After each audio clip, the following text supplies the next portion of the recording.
midda ugu horeysa waxa waaye processkii dhismaha halkan lagu sheegay inuu horta qaldamay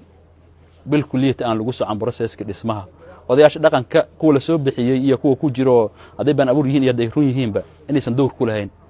aan horta u cadeynaa mujtamaca reer galmudug door waxaysan ugu lahayn warqada qoran gudiga hayo waxa leeyahay inta saxiix hebela ku qoran hadaan saxiixin oda kale banaanka tagana soo xariisanayna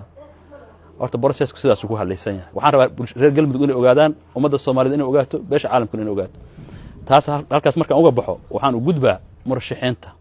murashaxiinta rabta inay galmudug ku tartanto waxaan leeyahay lugu ina been heesu sheegina galmudug wax lagu tartamo ma yaalaan galmudug ninka gudoomiyaha baarlamaanka waa la yaqaan madaxweynahana waa la yaqaan waa magacaaban yihiin maxaa u tartamaysaan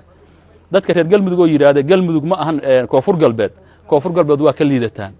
maxaa u dagaalanteen oo u xoreyseen oo isaga rajiimkii 12 sano u baabiiseen hadii aad saan leedin galay reer galmudug waxaan leeyahay kaca iska celiya qaab nabadeed mara diida waxa xamar laga soo dhoofiyay iska diida iska celiya waa inaad diidaan haddaadnaan diidin waxa la idin soo qoraa kirishbooyaal iyo darawaliin xildhibaan idin noqonaay haddaadna diidin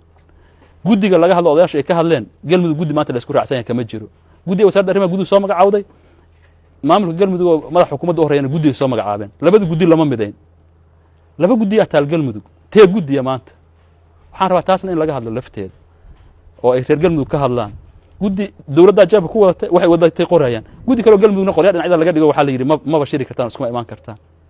marka reer galmudug koonfur galbeed ma haya baydhabo mahana lagu hayaa baydhabo yaana ka liidan aan isku imaano ayana ka tashan waa mahadsantiin salaamu calaykum